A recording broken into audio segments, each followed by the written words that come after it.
The anime begins by presenting the story of a world created by a goddess, where 9 different races live together: Dragonutes, Elves, Onifolk, Dwarves, Demonkin, Dark Elves, Centaurs, Beastfolk, and humans. Among them was Light, a young human who dreamed of becoming an adventurer to give his family a better life. Determined, he said goodbye to his hometown and set off in search of money and power. Upon arriving in a large city, Light was pushed around by the crowd but kept moving forward until he found the Adventurers Guild. As soon as he entered, he introduced himself to the receptionist, who asked if he wanted to register as a new adventurer. He confirmed, and the woman explained that every beginner started at the lowest rank, rank F, then asked if he had any special skill. Light said he had a skill called Unlimited Gacha, capable of summoning random cards. To demonstrate, he activated his power and made a bent fork appear. The receptionist was speechless, trying to justify himself. Light said that the gacha was useful, but when he continued the tests, he only managed to summon a rotten apple and a piece of moldy bread. Embarrassed, he explained that this didn't usually happen. The receptionist confirmed that he indeed fit perfectly into rank F. After receiving his adventurer card, Light asked for some missions. She told him to look at the quest board, but noticed by his expression that he couldn't read. Because of that, she offered him the jobs no one wanted: cutting grass, carrying dirt, and collecting firewood, warning him that the payment would be low. Even so, Light gladly accepted the simple tasks. After a long day of hard work, he earned enough money to rent a room at an inn. However, before he could rest, 3 beastmen surrounded him, knocked him down, and laughed at him. The leader took the money he had earned, mocking him for causing such a fuss over so little. Light asked them to leave him alone, but the wolf man punched him, throwing him to the ground. Laughing, the group walked away, leaving him hurt and humiliated while the crowd ignored him. Among everyone there, only one elf approached to help him. Gently, she hugged him to calm him down, ignoring the stares and laughter around them. Surprised by her attitude, Light allowed her to help. The elf introduced herself as Sasha, a member of the Concord of Tribes, a group of adventurers formed by representatives of the 9 races. By her side were Garu, a beastman, and other companions: Drago, Diablo, Oboro, Nano, Sion, and Santor. Sasha explained that they only needed 1 human to complete the group, and Garu said their goal was to create unity among all races, fighting against prejudice and building a fairer world. Light was moved by the idea that they needed him and accepted the invitation with enthusiasm. Shortly after, the group began exploring a dungeon called Abyss. During their journey, giant snakes appeared and attacked Light. Drago quickly protected him, while Sasha took down another serpent with her bow, warning him to be more careful. Sitting beside him, she treated his wounds gently. The others began teasing her for acting so protective. Embarrassed, Sasha tried to hide it, saying she was only taking care of a teammate.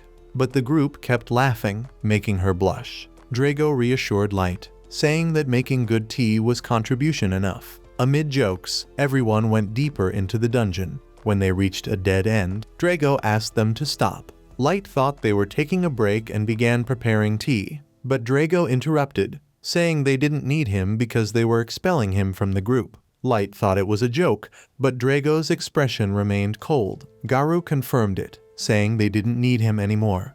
Sasha, who had once shown kindness, now looked at him with contempt. Sion and Nano also mocked him, calling him useless, while Diablo and Oboro felt relieved to get rid of what they called dead weight. Confused, Light asked why they were being so cruel after all their kindness. Garu revealed that it had all been an act. They only wanted him to join the group. When Light asked why, Drago explained that they had recruited him because of his special ability, believing he was a maestro capable of summoning valuable powers. But after realizing that unlimited gacha was worthless, they decided to get rid of him. Light tried to argue, saying that even if his ability was unpredictable, he could still help, but Garu just laughed, calling him a failure and saying that a talentless human had no place among them. Thus, abandoned and disillusioned, Light realized that all their camaraderie had been nothing but a lie. Sasha thought they had already taken too long to get rid of him. She felt enormous relief even knowing they could obtain a maestro's blood.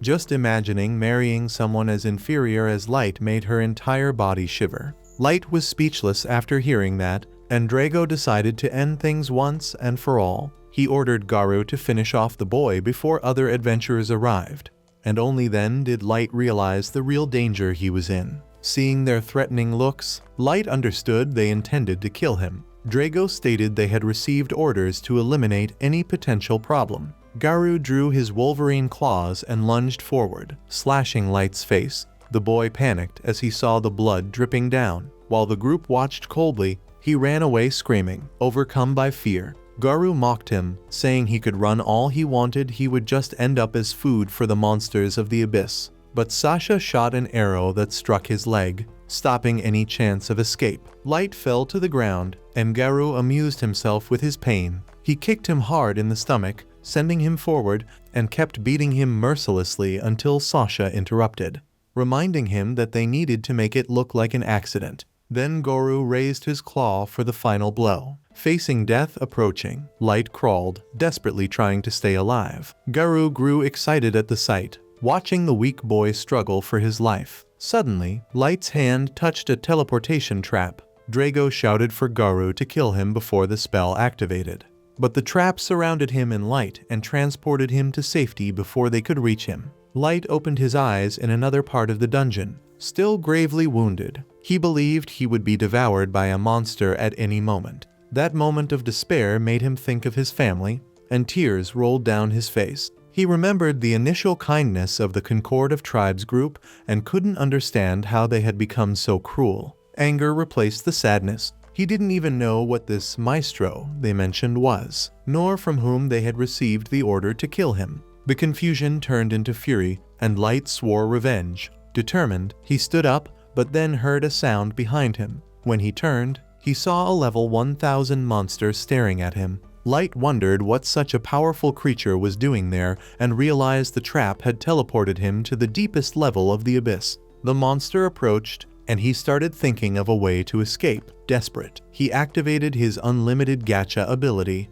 summoning a large magic circle in front of him. To his surprise, Light saw the circle release an intense aura, and then a girl dressed as a maid appeared. In the blink of an eye, she completely destroyed the monster. Before Light's stunned gaze, the girl cleaned all the creature's remains with a simple wave of her arm. She approached and knelt before him, healing each of his wounds with magic. She apologized for acting without permission, saying she couldn't stand seeing him hurt, and humbly asked him to tell her his name. Light introduced himself. Enchanted, the girl repeated his name several times and declared that, according to the maid's code of honor, she swore total loyalty to him. Not understanding who she was, Light asked her name, and she replied that she was May, the ever-seeking maiden, level 9999. May explained that she was a super ultra rare card from Light's unlimited gacha. The boy said his gacha only produced trash and found it impossible that someone so incredible could have come from it. May replied that she was just a simple maid and asked him to call her only May. Seeing her sad expression, Light agreed. She smiled and thanked him. Soon after, she asked to examine his gacha ability, and Light was surprised to learn that she possessed the appraisal skill. May explained that this was only one of her many abilities and asked permission to analyze his energy. When Light accepted, her eyes shone as she examined his magical flow, revealing several hidden layers of protection. May was impressed by the ability's power. She said the gacha seemed useless because Light had been using it in places without mana, in the abyss. However, the massive concentration of magical energy fueled the gacha, increasing his chances of obtaining rare cards. She explained the levels of the unlimited gacha, from the highest extra rare and super ultra rare to the lowest, normal and error. Light still didn't fully understand, so May told him that on the surface, he would never get good summons because of the lack of mana.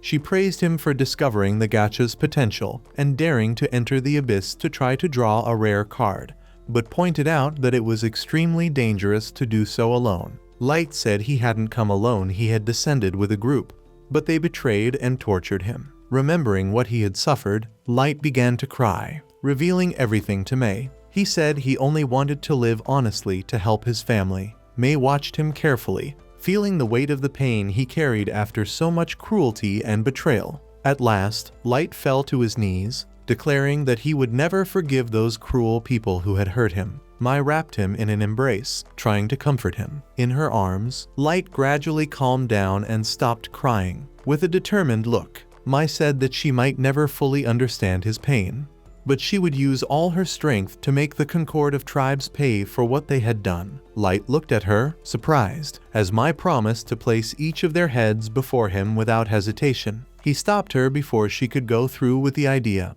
Mai knew Light had a kind heart but believed that group didn't deserve any mercy. Even so, Light replied that he had ended up in that situation because of his own weakness. He declared that he didn't intend to use her power for revenge, but to become stronger on his own and punish them all with his own hands. Light thought Mai would consider his words naive, but when he turned, he saw her kneeling before him, promising to support him in everything he did. After Mai said she completely trusted his abilities, Light gave a sincere smile. She answered with another smile before Light activated the gacha again, trying to summon another powerful card in the abyss. As she watched him, Mai saw determination growing in his eyes. Surrounded by dense energy, Light gathered all the mana of the abyss, and huge magic circles began to shine around him, marking the beginning of a new, power-filled summoning. The story moves forward 3 years later. In the depths of the abyss, Light had built his own kingdom, a place where everyone respected and admired him. As he walked through the city, a resident approached to warn that the snack supplies were running low. Light replied that he would inform the administrator about the issue. This had been happening because the population had grown a lot in recent years, and perhaps it was time to review the entire logistics system of the kingdom. Curious, Light asked what the other members of the quartet were doing. Mei explained that everyone was diligently carrying out their duties. Yuki, for example, was on an exploration mission in the upper parts of the abyss, drawing new maps. Light thought that was an excellent decision, even though the surface forests were full of monsters. For a creature tamer like Aoyuki, that posed no danger. Then he asked about Ellie's progress, and Mei replied that she was doing very well, dedicating herself to developing new spells according to Light's grand plans. The king commented that there were many projects happening at the same time and hoped Ellie wouldn't end up overworked. Mei assured him there was nothing to worry about since everyone felt happy to serve him. Soon, he asked about Mizuna. Mei explained that she was patrolling the castle gardens as usual. Mizuna was a hand-to-hand combat specialist, but aside from that, there weren't many important tasks for her at the moment. Light thought it was great to have her around since her presence made the castle livelier. Later, as he crossed another room in the castle, Light was greeted by Jack. Mei scolded him, saying he should treat the master with more respect, but Light only smiled and said it was fine, as he saw Jack as an older brother. He said goodbye to Mei and told her he was going to train. The two began an intense physical training session, exchanging blows with speed and precision. Meanwhile, Mizuna continued her patrol through the castle. Some maids praised her for her good work and asked for a favor. They wanted her to check a very important and secret place, one they weren't allowed to enter. Mizuna went to the indicated place and knocked on the door. To her surprise, Mei appeared. She asked what Mizuna was doing there, in Master Light's room. Mizuna replied that she was just doing her patrol. Mei tried to send her away, claiming the room was safe, but Mizuna insisted and asked why she was inside. Slightly embarrassed, Mei reminded her that she was the head maid and that it was her duty to make sure the master's room was always spotless. While speaking, Mizuna entered the room and commented that the bed looked like it had been used recently, as if someone had rolled around and kicked the blankets while smelling the pillows. Nervously, Mei made up an excuse. She said she was the one who did that, as it was part of her unique bed-making style. Mizuna got curious and asked her to explain better, but Mei refused, saying she couldn't reveal her professional secrets. Mizuna thought that was amazing, as if it were a special ability meant only for household tasks, and said that Mei truly lived up to her reputation as the master's first and most important summon. Mei breathed a sigh of relief that Mizuna believed everything without suspecting a thing. Before leaving, Mizuna remembered a message from the maids for Mei. She handed her a letter that read, "We demand that all maids have the right to clean Master Light's room. You cannot monopolize this duty. Vote yes to remove the tyrannical head maid." Mei sighed and said she would deal with it later. To thank her, she handed Nazuna a few coins, and the girl happily left to spend them. At the market, she came across several options but didn't get confused. Her stomach already knew what it wanted: dorayaki and milk. Later, Nazuna went to the castle balcony and found Aoyuki there. She asked what her companion was doing back. Since she thought Aoyuki was still exploring the surface forests, Aoyuki only replied with a meow. Holding her dorayaki, Nazuna said she wouldn't share it. Aoyuki meowed again. Nazuna commented that she could keep meowing all she wanted, but she didn't understand what that meant. She asked if Aoyuki had found any strong monsters during the exploration and offered help, saying that even though she was summoned later, she considered herself the older and stronger sister. Aoyuki calmly explained that it wasn't like that she had just finished the map Mei had requested and returned to deliver it. Nazuna laughed and congratulated her with a friendly pat on the back before returning to her patrol. This time, she decided to check the throne room. She felt sad for not having seen Master Light that day, and missing him, she approached the throne and leaned against it, daydreaming. She ended up bumping into part of the decoration and breaking it. Panicking, she tried to put the piece back in place and ran out of the room. Meanwhile, Light continued training with Jack until his companion suggested they end for the day and take a bath. Light agreed. Inside the bath, Jack commented that the master had almost completely mastered using his own body as a weapon. Few in the abyss could face him on equal terms, and on the surface, that number would be even smaller. Even so, he warned him never to let his guard down. Light understood the advice. The surface world was full of mysteries, but he had no intention of being careless. There was still a purpose he needed to fulfill his revenge. Later, Mei gathered the maids because of the letter Nazuna had delivered.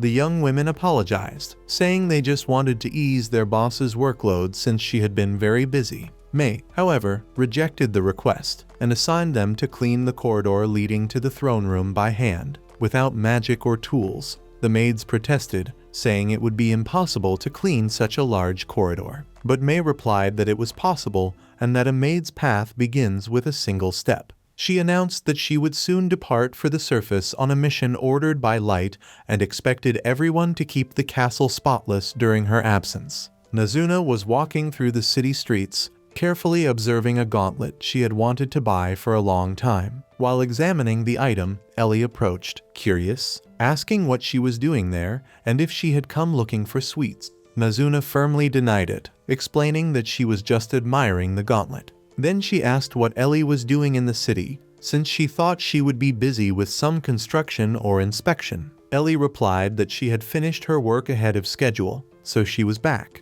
In a teasing tone, she called Nazuna an idiot for not realizing something so simple. Nazuna immediately defended herself, saying she wasn't an idiot and could prove it after all. She knew all the multiplication tables, but when she tried to recite the table of number 1, she got it completely wrong. Seeing that, Ellie thought her companion's stupidity truly knew no limits. Nazuna retorted that people who called others stupid were the truly stupid ones. The provocation worked, and Ellie, irritated, replied that Light considered her an essential part of his revenge plan. Unlike Nazuna and her tiny brain, with a tone of superiority, she added that, a few days ago, she had tea with Light to discuss the progress of the plan, and that next time, she intended to reserve a private space for them to have dinner together with some nighttime entertainment included. Nazuna thought that was unfair and said she also wanted to have tea with Light. Ellie asked if she only wanted the tea, and Nazuna replied yes, not understanding the point of the question. Ellie thought to herself that yes, there was something hotter than tea involved and wondered whether Nazuna was just naive or completely childish. Ignoring the teasing tone, Nazuna commented that Ellie was amazing with magic but weak in hand-to-hand combat. She said that if Ellie ever needed help, she could count on her for any fight. After that, she said goodbye and went back to her patrol. Meanwhile, the castle maids were furious. The punishment imposed by Mei seemed unfair, since all they wanted was to clean Light's room actually, so they could smell his sheets and pillows. They complained that the head maid was always overloaded with tasks and didn't understand why she wouldn't let anyone else take care of that room. They recalled that Mei was Light's first summon, and that it took 3 months before Aoyuki was summoned as the second. Consumed by curiosity and jealousy, They began to imagine what May might have done with Light during that time alone. Their assumptions became increasingly bold, to the point that they wished, out of envy and anger, for a curse to fall upon her. That was when May entered the room, having overheard part of their words while passing through the corridor. The maids tried to cover it up, flattering her in sweet tones, but it was useless. In the end, they confessed they were jealous of her relationship with Light. May sighed and explained that during the 3 months before Ayuki's summoning, Master Light had spent all his time reading and practicing different martial arts styles. There had been no room for any of the fantasies they were imagining. She also said she had come because she thought she might have been too harsh in ordering them to clean the entire corridor. But upon seeing their behavior, she realized she was wrong. Then she ordered them to clean the throne room as well. The maids tried to beg for mercy, but May only replied that they could clean the room in the same free time they used to talk badly about her, exactly as they had been doing before being caught. With no way out, the maids immediately began cleaning the throne room. However, one of them accidentally bumped into the decoration Nazuna had broken earlier, knocking it over again. The noise made it seem like the poor girl was the one responsible for the damage. Meanwhile, Nazuna was already lying down, closing her eyes, wishing she could see Master Light the next day. The next morning, Light summoned Nazuna, Ellie, and Ayuki. When they met, he gently patted Ayuki, which sparked jealousy in the other two, but the meeting was interrupted by a hellhound that appeared before them. Just the creature's presence made Light tremble, a reflection of the traumas he still carried from the past. The 3 girls instantly changed posture, ready to eliminate the monster, but Light calmed them down. Given their power, that dog looked like nothing more than a harmless pup. Then Light revealed the reason for summoning them. He had just received a message from May. It was time to put the plan into action. The prey had finally taken the bait. After 3 years of preparation, the time had come to serve the first course of revenge. The scene then shifts to the Beastmen Federation, in the City of Wolves, where Garou was practically worshipped by his kind. While he was being revered, Garou noticed a human collecting trash. With a look of disdain, he humiliated the man, spat in his face, and ordered him to get out of his sight. Soon after, he headed to a bar, where he continued to be treated like a true celebrity, the pride of the Beastfolk slums. Everyone talked about how he had gone from a nameless orphan to one of the main candidates to become the next leader of the Wolfmen. His followers surrounded him, full of admiration, dreaming of being like him. Garou, consumed by his own fame, said that such a life wasn't for just anyone. He told them that, to reach the top, one had to fully trust their instincts and always seize the best jobs. That was how, according to him, he had achieved everything he had. One of his subordinates asked if he was referring to jobs like the one from 3 years ago. Garou remembered the time they had formed a fake group called the Concord of Tribes, but avoided giving more details, considering it a secret that should remain buried. In his mind, he recalled that job as an excellent one. He had become famous and rich after eliminating a young human suspected of being a master. They had never found him again after he was teleported. But Garou was sure the boy couldn't have survived that dungeon with such mediocre skills. However, thinking about it made his expression grow serious. He wondered what exactly those so-called masters were, the ones nations were so desperately searching for. The very thought made his tail stand on end, and he realized it might be better not to get involved with something so mysterious. Determined to push those thoughts away, he ordered more drinks. At that moment, a woman appeared, apologizing for the interruption. It was May. She asked if he was Garou from the Concord of Tribes. The man confirmed with a nod. May introduced herself as a servant who had sworn absolute loyalty to Master Light. She explained that he possessed noble blood and that she had been searching for him for a long time. Only recently had she discovered that Light had joined the Concord of Tribes and explored the abyss. She then asked Garou to take her to the last place where Light had been seen. The Wolfman found it strange, questioning if she had any idea how dangerous that place was. May replied that it wouldn't be a request without a reward and opened a briefcase full of gold bars. Garou immediately sensed it looked like a trap, but judging her to be just a fragile human, he accepted the deal. Pretending to be cooperative, he said that if it was to help a former comrade, he would do his best. After a month of traveling, Mei was already showing signs of exhaustion. While she struggled to keep going, Garou plotted in silence. He planned to take her to the middle layer of the abyss to commit atrocities against her. When they arrived, he said that a monster had attacked Light at that very spot. He told her that the boy, wounded, fell and was sucked into a teleportation trap. Mei knelt and began to pray for her master. Behind her, Garou and his henchmen had already blocked the only escape route, leaving her no way out. Suddenly, Mei's expression completely changed. She muttered that it was truly pitiful, betrayed by comrades and left to die in a cold, damp place. She said that if she had been by his side from the beginning, she never would have allowed that to happen. Garou took a step back, startled. Only members of the Concord of Tribes and high-ranking national leaders knew what had happened during that mission. Terrified, he shouted, asking who she worked for. Mei replied coldly that the only person she owed loyalty to was her lord, Light. With hatred in her eyes, she declared that she would make him see the color of his own entrails. A powerful aura began to emanate from her body, so intense that it made Garou tremble. He understood instantly that woman intended to kill him. But before the attack began, a voice echoed through the place. Light appeared, saying that was enough. He stated that Garou was his prey. The wolfman was left speechless upon seeing that Light was still alive. The boy, with a calm and almost taunting expression, said he had returned to take revenge after 3 years. Garou began to laugh, mocking the audacity. He wondered how a mere level 15 human dared to challenge him, a werewolf above level 150. He had no idea how Light had survived, but was grateful for the opportunity to kill him personally. He assured that by taking his body, he would become the greatest among all beastmen. Light replied that Garou surely had many questions, but Garou only boasted, saying that Light and his maid couldn't do anything. Even his subordinates, he claimed, were above level 130. Garou also mocked Light, saying he had a terrible ability and deducing that he must have survived only because the human girl had saved him. Then he gave the order to attack. However, before his henchmen could get close to Light, Mei eliminated them instantly. Light thanked his maid and asked her to block the exit. The remaining subordinates were terrified, saying that all they saw were heads being torn off.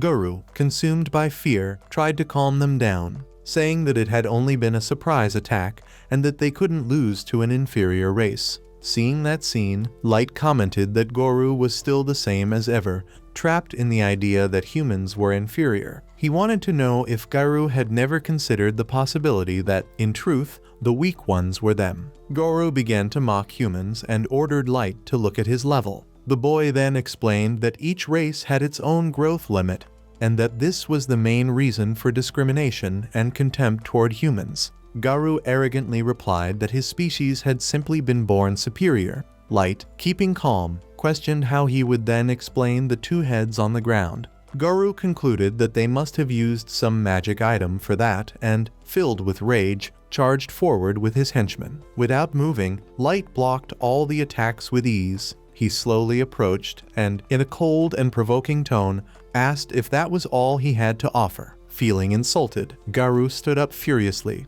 pulled out a magic item, and activated it, summoning a legendary beast, the terrifying Fenrir, a mythological creature of level 500. Light sighed, visibly disappointed, saying he had expected something more impressive. He commented that Garou had made all that spectacle just to summon a weak little dog. Garou mocked him, saying that fear must have driven Light insane, and ordered him to beg and crawl for his life, just like he had done 3 years ago. But Light stared him down and declared that he had no intention of taking even a single step back. Enraged for being treated with disdain once again, Garou ordered Fenrir to attack. For a moment, he believed Light had died, but his smile faded when he realized the boy was intact, without even a scratch. Light asked if he didn't feel ashamed. Garou, still in disbelief, couldn't accept that a human had withstood the blow of a level 500 creature. Then Light said it would be his turn to attack. He lamented that Garou dared to call that mutt Fenrir and decided to show him the real one. He used an extremely rare level 9000 magic card and summoned the primordial god of wolves, the true Fenrir. With a single command, the real Fenrir blew a freezing wind and completely destroyed Garou's creature. The werewolf panicked. His ears flattened as he saw a magical beast of such absurd power eliminate his in an instant. Light commented that even he himself could have easily defeated a level 500 creature. Right after that, he revealed his level. Guru was paralyzed when he saw the number 9 and 999. To him, it was impossible. The maximum level of a human should be 100. He accused Light of being a fraud, saying that even after 3 years, he hadn't changed one bit. As if time hadn't passed at all, Light calmly explained that he had stopped his aging with a magical artifact, the Bracelet of Youth. He said he did it so he would never forget the despair, pain, and anger he felt the day he was betrayed by his former comrades. Confused and fearful, Guru began to wonder if that was really the same Light he knew. But he soon decided it didn't matter one way or another. The one before him wanted to kill him, so he threw his weapons to the ground, bowed, and begged for forgiveness. He said he was only following orders from his country and placed all the blame on his subordinates. He tried to appeal to the memory of the times they fought together in the Concord of Tribes, calling him Master Light and pleading for his life. His own henchmen began calling him a coward. Light remained expressionless and said he had a question. He wanted to know everything Guru knew about the class called Master. The werewolf explained that his superiors had only ordered him to find them. Light wanted to know the reason for such a desperate search, but Guru admitted he had no idea. Then the boy asked why they had tried to kill him after discovering he wasn't a master, but Guru still couldn't answer. Light turned the question to the henchmen, and they all began claiming they knew something. Before they could say more, May eliminated them without hesitation. Lying to her master was something that could not be forgiven. Now completely terrified, Guru was questioned again by Light. The boy wanted to know if he would stand any chance of winning in a war against the surface nations, ordering Guru to use the intuition he was so proud of. He warned that if he lied, May's eye of judgment would detect it instantly. Overcome with fear, Guru ended up wetting himself completely. Stuttering, he said that Light was indeed powerful and that he would certainly have a huge advantage at the beginning of a war. But it wouldn't last. He explained that no matter how high Light's level was, he was still just one man. The nations possessed countless weapons and magical devices accumulated over the years. If they used all those resources, not even he would be able to survive. Light agreed, saying that was exactly the conclusion he had reached. There was a limit to what a single person could do. Deciding he still had more questions, he ordered Guru to follow him. Using a teleportation card, he took him directly to his castle. When they arrived, a gigantic army of creatures of various races awaited them. As they walked, everyone bowed before Light. Guru couldn't believe what he was seeing. If someone had told him, he would have thought it impossible, but witnessing it with his own eyes almost made him faint. Light sat on his throne and ordered everyone to raise their heads and display their stats. That was the power he had built over the last 3 years. Fear completely took over Guru, and even his fur turned white. Then, Light repeated the question. If a war began, would he be able to defeat the surface nations? Guru remained silent, but his expression already revealed the answer. As a reward, Light announced that he would keep him imprisoned in a state of eternal despair, so that he could experience suffering worse than death. In his thoughts, Guru reached a terrifying conclusion: Light could destroy everything in an instant. To him, that man was the true Lord of Destruction. With difficulty, he asked if Light planned to become a god. The boy replied with a faint smile, saying that wasn't a bad idea. Then he added that the real question was, what kind of god would he become? A god of kindness or a god of fury? He said that, depending on what he found along his path, he could bring happiness and prosperity or spread death and despair. And he concluded that, as for the kind of god he would become, he would let the world itself decide. He declared that the time had come to go to the surface, to leave the darkness behind and walk toward the light. And so we finished the 3rd episode of the anime Shinjaitita Nakama Takai Nai Dungeon Okuchi. If you want the continuation of the next episodes, leave it in the comments below. Don't forget to subscribe to the channel to catch the upcoming videos. See you next time.